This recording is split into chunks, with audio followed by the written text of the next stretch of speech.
मैंने उनको इसलिए बोला क्योंकि आप विरोध करना है तो भाजपा का विरोध करिए। आप चुनाव लड़ रहे हैं, आप नीतीश जी का विरोध करिए। आप जिस प्रत्याशी से लड़ रहे हैं उसका विरोध करिए। आपकी हिम्मत कैसे हो गई ये बोलने की कि राम मंदिर के जगह पे हॉस्पिटल बनना चाहिए था।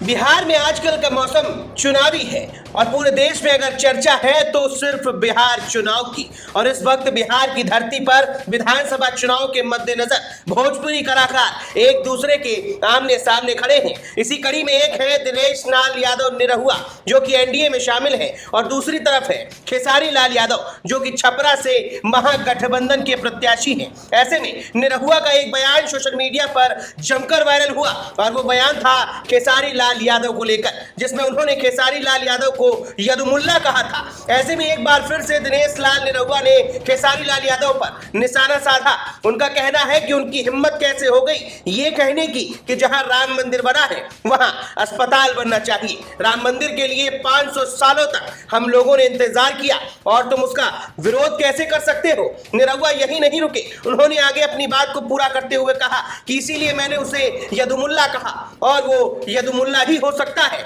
वो यादव हो ही नहीं सकता। आप भी सुनिए कि मीडिया से बात करते हुए दिनेश लाल निरहुआ ने एक बार फिर से कैसे खेसारी लाल यादव पर निशाना साधा। खेसारी लाल कह रहे हैं कि अभी से अच्छा जंगल राज था, लोग अब फिरौती देकर जिंदा रह लेते थे। वो बहुत बड़े ज्ञानी बाबा हैं, उनका ज्ञान उन्हीं को मुबारक। अभी जो हमारा बिहार है वो रफ्तार पकड़ चुका है और बिहार विकास के राह पे है। पूरे बिहार के लोगों को पता है कि एनडीए सरकार में किस तरह से बिहार ने तरक्की किया है। तो हम लोगों को बिहार को आगे बढ़ाना है जैसे बिहार तरक्की कर रहा है। और अब दोबारा यहाँ जंगल राज नहीं चाहिए उनको। जी, आपने खेसारी लाल को यदुमुल्ला कहा, इस पर रोहिणी आचार्य कह रही है कि दिनेश लाल यादव कौन जात के, पहले ये तो बता दें। मुझे लगता है कि किसी भी व्यक्ति को पहले ये समझना चाहिए कि वो कर क्या रहा है। मैंने उनको इसलिए बोला क्योंकि आप विरोध करना है तो भाजपा का विरोध करिए। आप चुनाव लड़ रहे हैं, आप नीतीश जी का विरोध करिए। आप जिस प्रत्याशी से लड़ रहे हैं उसका विरोध करिए। आपकी हिम्मत कैसे हो गई ये बोलने की कि राम मंदिर के जगह पे हॉस्पिटल बनना चाहिए था।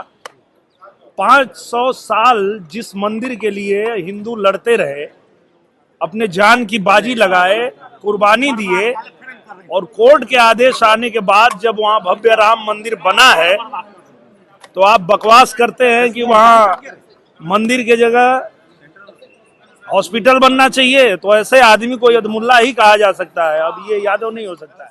तो फिलहाल इस वक्त भोजपुरी कलाकार एक दूसरे के आमने सामने हैं। वार पलटवार का दौर जारी है। अब देखना होगा कि बिहार के विधानसभा चुनाव में जनता किससे चुनती है, एनडीए या फिर महागठबंधन।